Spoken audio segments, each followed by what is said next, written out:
or longer years since I got left Hulk Hogan, and my family is in the worst mess. Brooke doesn't talk to us. She's had twins. She got married. She didn't tell us. She had twins. She didn't tell us. She had a huge fight with Terry. Welcome back to our channel. It was just after 7 a.m. when the peaceful silence of Hulk Hogan's Florida home was broken. The sun had barely risen, casting a soft golden glow through the windows. Everything seemed normal, still quiet until a soft knock on his bedroom door went unanswered. At first, it didn't seem like anything urgent. Maybe he was still sleeping. Maybe he had gone for an early walk like he sometimes did. But something didn't feel right. A house staff member, someone who had worked for the family for years, carefully opened the door and instantly froze. Hogan was lying still on the floor near his bed, his hands stretched out, eyes closed, his face pale and breathless. Panic kicked in. The staff member shouted for help, fumbling to unlock his phone and dial 911. His voice trembled as he gave the address and pleaded for someone to come quickly. "I think he's not breathing. It's Terry Bailey. Hulk Hogan, please hurry." In those moments, everything changed. That house, once filled with the deep sound of his laughter, the hum of his old rock songs, and the constant energy he carried, suddenly became silent in a way that felt wrong. Within minutes, the siren could be heard in the distance, growing louder as the ambulance raced through the streets. Every second felt like an hour. A man who had once stood undefeated in front of thousands now lay motionless, surrounded by people, praying he'd open his eyes. No one knew yet what had happened. Was it his heart, a fall, exhaustion? All they knew was that the man they had looked up to, the one who never gave up, was now fighting a battle no one could see. And this time, the fight wasn't in the ring. It was for his life. The ambulance pulled up in front of the house within minutes. The flashing lights reflected off the windows as neighbors peeked through their blinds, unaware that a legendary figure was inside fighting for his life. The front door was already open, held by the house staff who had made the desperate call. The first paramedic rushed in, a young woman named Andrea, followed closely by two others. They had responded to hundreds of emergencies. But even seasoned professionals feel a jolt when they realize whose life they're trying to save. "It's him," one of them whispered under their breath, barely believing it as they dropped their gear beside him. Hulk Hogan Terry. Bailey was lying on his back, unresponsive, no visible signs of movement. His skin was cold, his breathing gone. One paramedic quickly checked for a pulse. Nothing. That's when the raw urgency kicked in. They moved in unison, years of training guiding every move. One began chest compressions immediately, hard and fast, while another opened the defibrillator case. The machine beeped as it was placed on his chest, reading his heart rhythm. Clear. Someone said sharply, and his body jolted slightly as the shock hit him. Still nothing. Again, chest compressions again. Defibrillator again and again. No one stopped.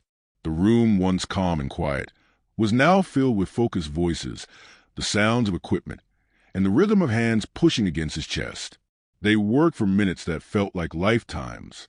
Sweat rolled down their foreheads as they took turns rotating, refusing to stop, refusing to give up. They tried everything. Oxygen, adrenaline injections, every protocol in the book. Because this wasn't just a job anymore. This was Hulk Hogan, the man who had inspired millions. The man who had once told the world to believe. And in that moment they believed that maybe, just maybe, he'd open his eyes and say something, that he'd sit up confused and flash that familiar smile. But the minutes kept ticking. 5 became 10. 10 became 20. Still no response.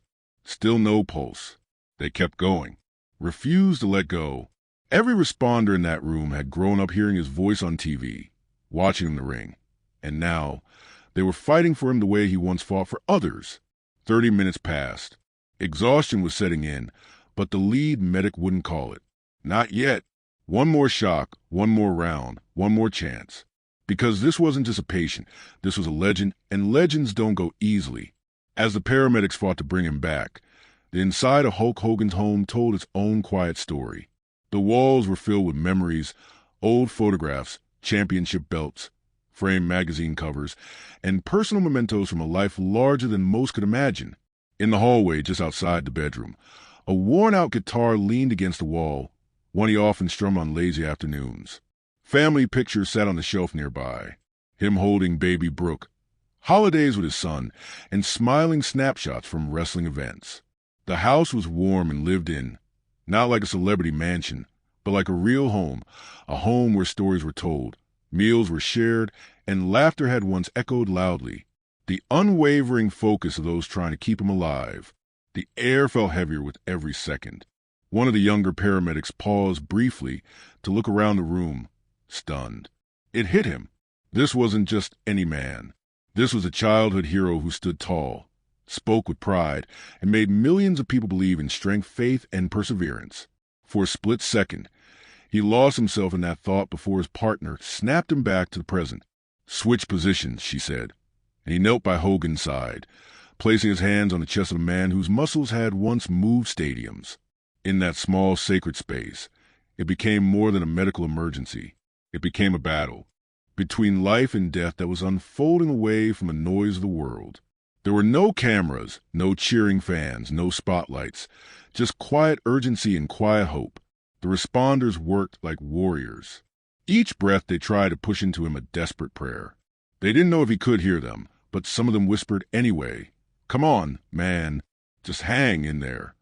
Others clenched their jaws, fighting back tears as they watched their idol lying motionless, his signature mustache barely moving, his body still.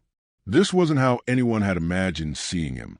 Not the man who always stood back up, who always shook off the pain, who always got one last roar from the crowd. But life doesn't follow scripts, and heroes are human too. And in that moment, in the silence of his own home, Hulk Hogan was fighting his most personal battle, not in front of thousands, but surrounded by strangers who cared more than they could explain. When the phone rang, Brooke Hogan was still half asleep. She had just started her morning, sipping coffee in her kitchen, thinking it would be an ordinary day. But the sound of her phone, sharp, urgent, cut through everything. It was one of her father's longtime staff members, her voice trembling. "Brooke, something's wrong with your dad. The paramedics are here. It's serious." That's all she needed to hear. She dropped the mug, glass shattering on the floor, grabbed her car keys with shaking hands, and rushed out the door. The drive to her father's house felt endless. Red lights seemed longer. Every bump in the road made her chest ache harder. She kept whispering, "Please be okay, Dad. Please be okay," over and over like a prayer she couldn't stop saying. When she arrived, the ambulance was still outside. Paramedics were gathered near the front steps, their faces unreadable. Her heart sank. That kind of silence. It wasn't good. She ran past them, barely able to breathe, and pushed her way through the front door. And then she saw him, her father, Hulk Hogan, the strongest man she had ever known, lying still, surrounded by first responders whose eyes told her the truth before their words did. One medic gently stepped forward and said, "We tried everything for 30 minutes. We did all we could." Brooke didn't hear the rest. Her knees buckled as she let out a broken sob, the kind that comes from a place deeper than words. This wasn't just the death of a public figure. This was the loss of her dad, the man who walked her to school, who coached her through heartbreaks, who sat in the studio while she recorded music and told her she had the voice of an angel, the man who had always seemed invincible. She stumbled toward him, her hands trembling as she touched his arm, still warm but growing colder. Her tears fell freely now, soaking into the sleeve of his shirt. "Daddy, please," she whispered. Her voice cracked. "Just wake up one more time. Just wake up." But there was no movement, no smile, no breath. Other family members soon arrived. Her brother, close friends, relatives who had been called in desperation. The house filled with quiet sobs, whispers of disbelief, and long embraces between people who couldn't find the right words. Brooke stayed by her father's side, unable to move, holding his hand like it was the only thing keeping her grounded.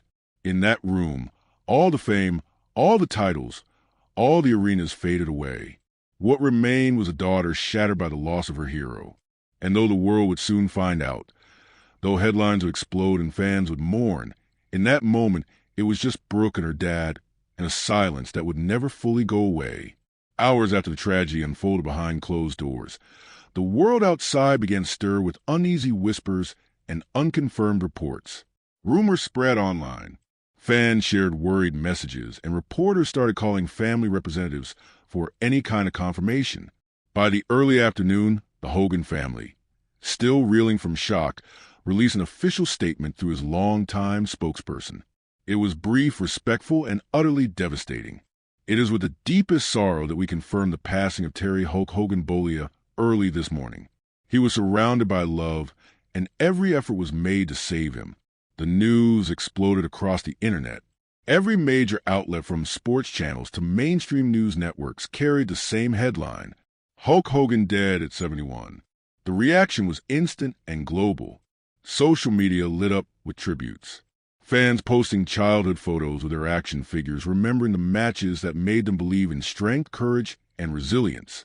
Wrestlers, past and present, began to share heartfelt memories, some through videos, others through long posts that read more like eulogies and statements. "He was the reason I stepped into the ring," one wrote. "There will never be another like him." Even people who had never watched a single wrestling match felt the loss, because Hulk Hogan wasn't just a wrestler. He was a cultural symbol, a household name that stood for something bigger than the sport. Newspapers printed special editions. News anchors choked up on live television. And fans started gathering outside his home holding flowers, candles, and handwritten notes. Murals popped up almost instantly in some cities. Radio stations replayed old interviews. Talk shows canceled segments to make space for tribute pieces. Everywhere you looked, the world had paused to remember the man who once told us to say our prayers, eat our vitamins, and never stop believing in ourselves. And amid the chaos of the media storm, Brooke Hogan sat quietly in her childhood room, phone in hand, scrolling through the thousands of messages pouring in from every corner of the world. Some made her smile, some made her cry harder, but all of them reminded her of just how far her father's reach had gone, how many lives he had touched, simply by being who he was. The world had lost a legend, yes, but for her it was even more personal. She had lost her dad, and in a world grieving loudly, her sorrow stayed quiet, tucked between memories no headline could ever capture. The wrestling world had lost more than just a colleague. It had lost its cornerstone. In the hours and days that followed the news of Hulk Hogan's death, the global wrestling community responded with an overwhelming outpouring of love, respect, and mourning. WV issued a solemn tribute video, airing it across all their platforms. It featured clips of Hogan's most iconic moments, his dramatic entrances, his legendary stare-downs, his signature leg drop, and that unforgettable voice rallying fans with, "What you gonna do, brother?" set to soft piano music. The video ended with a simple message across a black screen. "Thank you, Hulk." That short phrase captured what millions were feeling, but struggling to say. Veteran wrestlers from the 80s and 90s, many of whom had once shared the ring with Hogan, came forward with stories that had never been told before, some funny, some tearful. Ric Flair posted a photo of the two of them in their younger days. His caption heartbreakingly simple: "We fought, we laughed, we changed the game. I'll never forget you." The Undertaker, usually private and reserved, gave a rare public interview where his voice cracked as he remembered Hogan's locker room speeches and how, even behind the scenes, he treated everyone with dignity, from rookies to veterans. He made us believe we were superheroes. That's what it gave the world. Younger wrestlers who had grown up idolizing Hogan were equally shaken. Many credited him with inspiring their entire careers. Seth Rollins, Roman Reigns, and even international stars from Japan and Mexico all posted messages of gratitude. There would be no me without him. One post read, "Wrestlers wore black armbands with the initials HA stitched in gold during televised matches." Commentators paused mid-show to honor his memory. In indie circuits around the world, bell-ringing ceremonies were held. 10 solemn tolls in silence, each one heavier than the last. The grief wasn't staged. It wasn't part of a storyline. It was raw, unfiltered emotion from a world that understood exactly what it had lost. Hulk Hogan didn't just headline WrestleMania. He was WrestleMania. He wasn't just part of the industry. He defined it. to those in the wrestling community. His death didn't just mark the end of life. It marked the closing of an era. And while the show would go on, something had undeniably changed. The ring would never feel quite the same without him. The Florida sun was unusually soft that morning, as if nature itself understood the weight of the day. Outside a quiet chapel tucked along the coast, a small group of mourners gathered, not for a spectacle, not for headlines, but for a final goodbye to a man who had given the world so much of himself. The funeral was kept private, just as the family had requested. No press, no public fanfare, just family, a few close friends, and wrestling legends who would walk beside Hulk Hogan through the brightest and darkest chapters of his life. Brooke. Hogan arrived early, wearing a simple black dress, her face pale. She clutched a folded letter in her hand, a letter she had written to her father the night before, when she planned to place on his casket. Her brother stood beside her, quiet and steady, his own grief buried behind a protective wall. Inside the chapel, the atmosphere was heavy with silence. A photo of Hulk Hogan rested at the front, his trademark bandana mustache and that wide, unstoppable grin. Below it sat the closed casket draped in a red and yellow cloth, his iconic colors, a final salute to the persona that had inspired generations. A pastor stepped forward, offering a short, gentle reflection on a life lived loud but grounded in love. Then came the eulogies. One by one, friends stood up to speak. A childhood friend recalled Hogan's generosity, the way he'd sneak money into people's mailboxes if he heard they were struggling. An old WD colleague remembered how Hogan once stayed late after a show to talk with a sick fan who had flown, and just to see him. He gave everyone his time, he said, voice cracking even when he had none to give. Then it was Brooke's turn.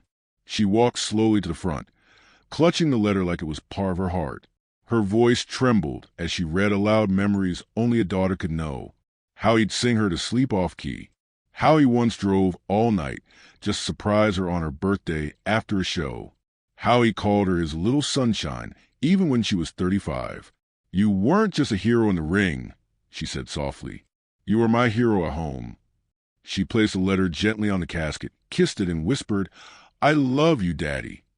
After the ceremony, the small group followed the casket to a peaceful burial site nearby, shaded by tall trees and quiet winds.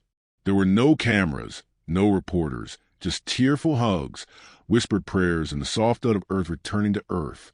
As they laid him to rest, it became clear to everyone there. This wasn't just the end of a career or a chapter in wrestling history. It was a final bow of a man who had carried the dreams of millions on his broad shoulders. And now, finally, he could rest. As the days turned into weeks, the reality of Hulk Hogan's passing began to settle like dust across the world. The loud tributes quieted, but the love didn't fade. Instead, it took root in memories and stories in the hearts of people who had grown up watching him defy the odds and lift others with him.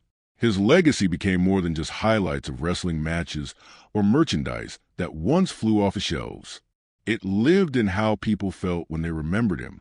Inspired, strong, hopeful. He wasn't perfect.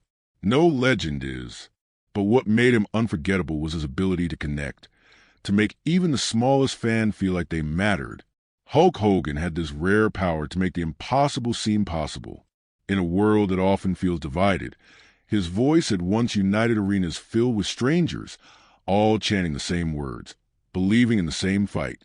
In schools, children wore shirts with his name across the back, even if they had never seen him wrestle. Parents told their kids stories about a man who once made Hulkamania a movement. Murals were painted on city walls. Wrestling schools were named there. Training rings in his honor. His iconic lines became words to live by. Train, say your prayers, eat your vitamins. What once felt like a catchy phrase now, echoed as a life philosophy. The WWE Hall of Fame dedicated an entire wing to him, not just for his achievements in the ring, but for the spirit he brought to the sport. Documentaries were made, interviews replayed, and a book of letters from fans around the world was published by his children, each page filled with personal stories of how he had lifted someone out of a dark place, helped them stand tall, or made them believe they were strong enough to fight their battles.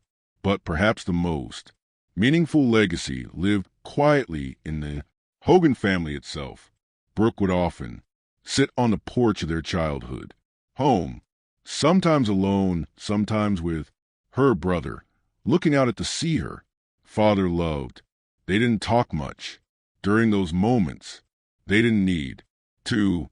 Everything they carried from him, his humor, his strength, his stubborn heart, lived in them now. Terry Bollea, the man the world knew as Hulk Hogan, had left behind more than fame. He left behind a standard of courage, a memory of kindness, and a reminder that heroes don't need capes. Sometimes all it takes is a bandana, a roar, and the heart to never give up. And though the ring may now be quieter and the cheers may have faded, the echo of his legacy still roars, not just in arenas, but in the hearts of all who ever believed in something bigger than themselves.